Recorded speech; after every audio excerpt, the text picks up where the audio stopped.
It always starts with a decision that feels small in the moment and enormous once it's made.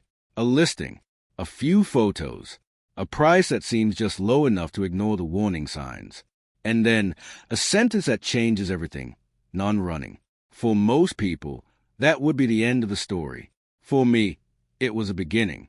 Because there's something about a broken performance car that doesn't just look like a problem. It looks like a challenge, a question waiting to be answered, a machine that once delivered precision, power, and control, now sitting silent, abandoned, and misunderstood. This wasn't just any car.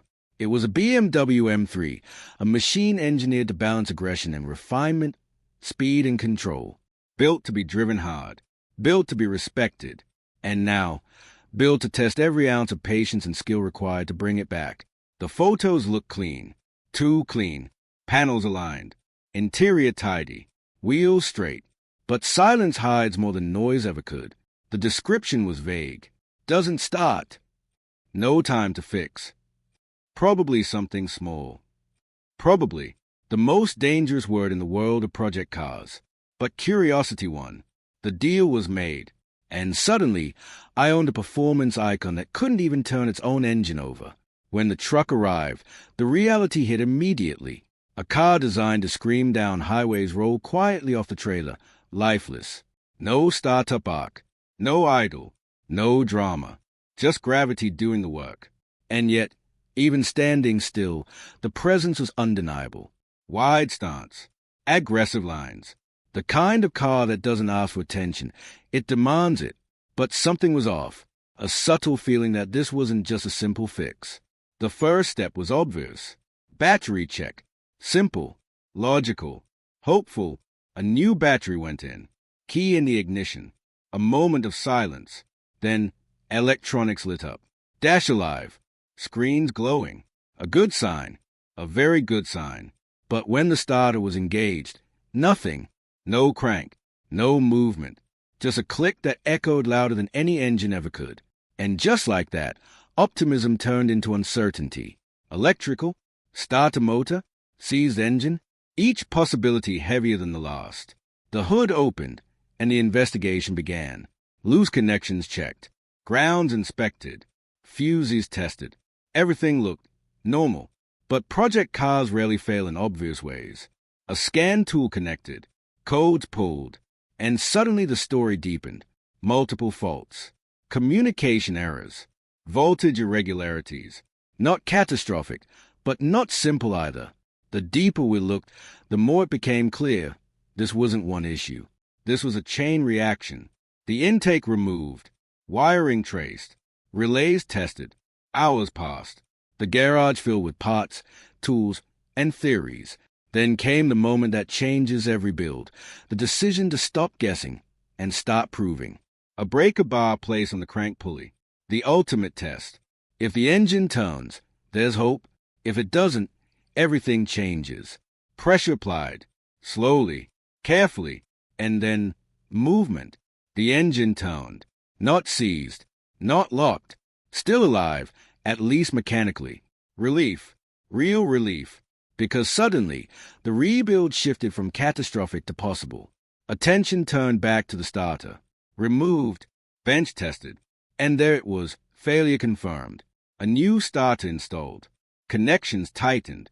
Key back in the ignition. This time, the engine cranked. Strong. Confident. But still, no start. The sound of cranking without ignition is both encouraging and frustrating. It means progress, but not victory. Fuel pressure checked. Spark tested. Airflow inspected. Each system analyzed like pieces of a puzzle. Then came the fuel pump. Silent when it should hum. Another failure hiding behind the first. Replaced. Primed. Key turned again. Crank. Crank. Crank. And then a cough. Just one. But enough. Another attempt. The engine stumbled. Fought. Tried. And finally, it started. Rough. Uneven. Struggling. But alive. The first start of a non-running car isn't just mechanical, it's emotional. Because in that moment, silence is replaced with possibility. But the victory was short-lived. The idle was unstable. Warning lights everywhere. Smoke from the exhaust. This wasn't finished. Not even close. The car had spoken. Now it was time to listen carefully. Vacuum leaks found. Sensors replaced. Fluids drained. And what came out told another story. Old oil. Contaminated. Neglected. This wasn't just a breakdown. This was years of deferred maintenance catching up all at once. Fresh oil. New filters. Adaptations reset. The engine started again. Smoother. Quieter. Stronger. The transformation was subtle, but undeniable. The first gentle throttle input echoed through the garage. No knocks. No rattles. Just controlled aggression waiting to be unleashed. But driving it? That was another risk entirely. The car lowered off the stands. Door closed. Seat belt clicked. A deep breath. The clutch engaged. First gear selected. Slowly, it moved. A non-running car had become a moving machine once again. Every sound monitored. Every vibration analyzed. Every second filled with tension. But mile by mile, confidence grew. The steering tight. The chassis responsive. The engine pulling stronger with each rev. And suddenly, what began as a silent gamble had turned into a roaring comeback. The BMW M3 was alive again. Not perfect, not finished, but alive. And in that moment, the entire journey made sense. Because fixing a non-running car isn't just about tools and parts. It's about persistence. About refusing to accept that something engineered for performance should end its life in silence. As the sun set and the engine idled smoothly, the garage filled with a sound that had once seemed impossible. A steady rhythm. Controlled. Confident. The car that arrived lifeless now stood ready. Not just repaired, but redeemed. And as the lights dimmed, one truth remained. Sometimes the best machines aren't the ones that never break. They are the ones that come back stronger after they do. The moment I saw it sitting there, I already knew this wasn't going to be a normal purchase. It wasn't clean. It wasn't guaranteed. It wasn't even running. But something about it pulled me in anyway. A BMW M3, sitting broken, auction tagged, labeled with uncertainty and doubt, like a warning wrapped in temptation. Most people would walk away. Most people would call it a mistake before the keys even touched their hand. But I didn't. I bought it. And that decision is where everything started. Because in the world of performance cars, there are two types of engines. The ones that tell you when they're tired, and the ones that stay silent until it's far too late. This one? It was already talking. A rattly cold start reputation. A mechanical fault label. A history we couldn't fully trust. And yet, on paper, it still looked like a dream. Low mileage. Aggressive spec. Carbon details. That signature M stance. The kind of car that makes you forget logic for a second and start believing in luck. But luck doesn't fix engines. The first walk-around told us more than the listing ever did. A wrap bonnet that didn't match the rest of the car. Cheap decisions hiding expensive problems. The kind of modifications that don't improve performance, only conceal history. The body looked too clean in places, too neglected in others. Mismatched tires at the rear, where that didn't fully match the claimed mileage. It wasn't adding up, but that's exactly why it was interesting. And then came the interior. On the surface, it still had that premium BMW feel. The layout, the seats, the driver-focused cockpit. But when you look closer, the steering wheel told a different story. Heavily worn, glossy in the wrong places, dirty in a way that suggested either heavy use or careless ownership. And suddenly the low mileage claim didn't feel so certain anymore. Something about the wear patterns felt off, like the car had lived more life than the numbers were showing. Still, the real question wasn't inside the cabin. It was under the bonnet, because that's where the truth always hides. We didn't rush it. You don't rush a car like this. Every bolt, every panel, every inspection matters when you're dealing with a potential engine failure. The bonnet wrap came off first. Slowly, carefully, like peeling back a cover on something you're not sure you want to see. And underneath it wasn't damage. It wasn't corrosion. It wasn't anything catastrophic. It was just a bonnet, which in some ways was more confusing than if it had been damaged, because now the mystery shifted entirely to the engine. The oil check was the first real moment of tension. If there's no oil, there's no discussion. There's just damage. Permanent, expensive, irreversible damage. But when the sump was open and the oil started to drain, the mood in the workshop changed slightly. It wasn't perfect. It wasn't clean enough to call healthy. But it wasn't metallic sludge either. No glittering fragments of destruction. No obvious signs of catastrophic bearing failure. Just tired oil. Used oil. Oil that had seen too much time and not enough care. That changed the direction of the entire job. Because suddenly, this wasn't a dead engine. It was an uncertain one. And uncertainty is where the real work begins. We started thinking in possibilities instead of conclusions. Oil starvation. Lifters. Timing issues. Camshaft wear. Even crank hub movement. All the usual suspects in BMW M engines when something starts to sound wrong. These engines are powerful, but they are not forgiving. If maintenance slips, they don't just complain. They escalate. And this one had clearly escalated. Every bolt we removed from underneath told its own small story. Factory bolts still in place. Underside surprisingly intact. No obvious signs of a crash rebuild. No structural shortcuts. It almost looked too clean for a broken engine car. That contradiction kept us cautious. Because sometimes the worst problems are hidden in cars that look the most complete. Then came the moment everything shifted. The first start attempt. You don't forget that sound. Because it isn't just an engine starting. It's a diagnosis being delivered in real time. The ignition toned. The engine cranked. And for a split second there was hope.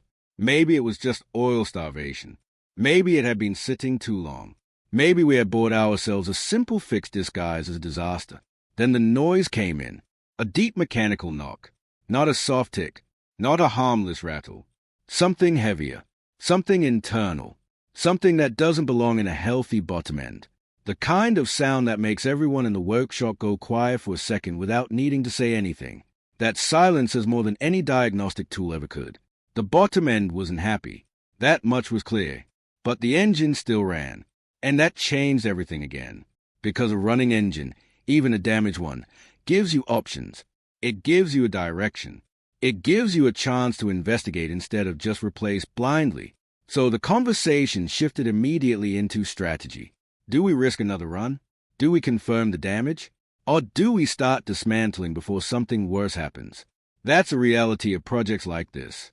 Every decision is a risk calculation disguised as a mechanical choice. We chose to go deeper.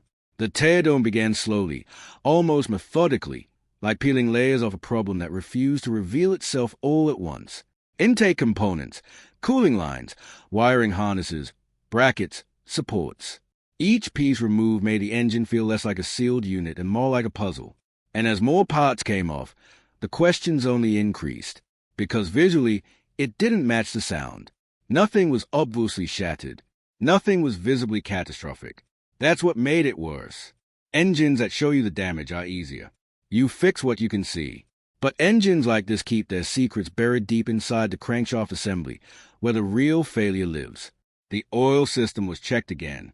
The filter opened. The debris inspected. Nothing extreme. No chunks. No full failure signature. Just subtle signs that something had been sliding for a while. Wear patterns that didn't belong in a 16,000-mile engine, if that number was even correct anymore. And that became the next question. Was the mileage real? The electronic checks confirmed consistency across modules. The numbers matched. The systems agreed. But the physical were told a slightly different story. Not completely wrong. Just suspiciously used for the number displayed. Enough to raise eyebrows, not enough to prove fraud.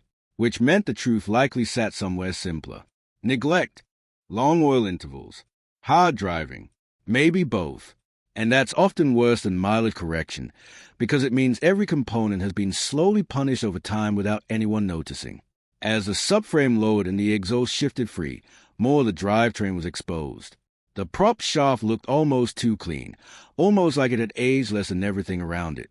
But the surrounding components told the real story. Heat cycles, pressure, and time had all left their mark in subtle ways. Then came the final confirmation stage. Listening again. Short run. Control conditions. No unnecessary revving. Just enough to hear the truth clearly. The knock was still there. Deeper now that everything else was stripped away. And at that point, denial isn't useful anymore.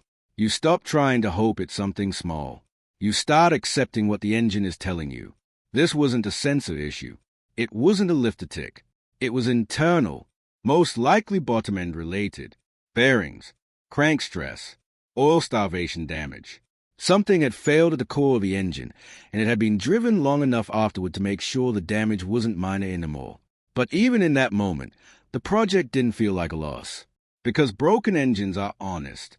They don't pretend. They don't hide behind electronics or cosmetic perfection. They show you exactly what happens when performance meets neglect.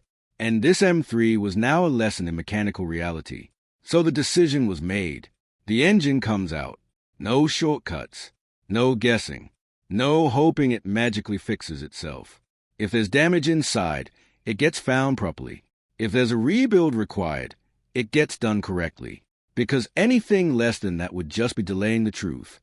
And as the final bolts were removed and the drivetrain separated from the chassis, there was a strange shift in the atmosphere. What started as excitement turned into focus. What started as optimism turned into engineering discipline. This is where the real story begins. Not when you buy the car, not when you start it, but when you finally accept that fixing it is going to take everything apart. The engine lowered slowly, suspended like a heavy piece of history being removed from a machine that still believed it could run. The workshop noise faded into background rhythm. Tools clicking, metal shifting, bolts landing into trays. The sound of a problem being physically extracted from a car. And for a moment, it just hung there. An M3 engine that had once delivered power, noise, and speed, now silent, exposed, and waiting for judgment. Because now comes the rebuild question. Do you restore it back to factory? Do you strengthen it beyond stock limits? Or do you take what failed and turn it into something that never fails the same way again? That's the temptation with projects like this. They don't just get repaired. They get reimagined. And standing there, looking at the engine that almost fooled us twice, once with its appearance, once with its partial behavior, it became clear that this wasn't just a fix-and-sell situation anymore. It had become something bigger, a rebuild story, a rescue project, a chance to take something broken and decide exactly what it becomes next. And as the workshop lights reflected off the metal casing of the engine, stripped from the car and stripped of its excuses, one thing was certain. This BMW M3 wasn't done yet, not even close. Because sometimes the cars that look finished are the ones that still have the most fight left in them. The engine sat on the stand like a verdict that hadn't been fully explained yet. It wasn't dead, not completely, but it also wasn't innocent. Somewhere inside that alloy block was the reason this BMW M3 ended up at auction in the first place. A machine that once delivered precision and power now reduced to suspicion and silence. And that's the thing about modern performance engines. When they fail, they don't always explode in dramatic fashion. Sometimes they just degrade, slowly, quietly, until one day, a cold start becomes a warning instead of a routine. We had already crossed the point of guessing. Now it was about proving. Every bolt removed from the engine felt heavier than it should have. Not physically, but mentally. Because every piece that comes off removes another layer of hope that the fix might be simple. In takeoff, covers removed, components exposed. And still, no single smoking gun. No obvious snap rod. No catastrophic hole in the block. Just the uncomfortable possibility that the damage was internal, hidden deep where you only find it once everything else is already stripped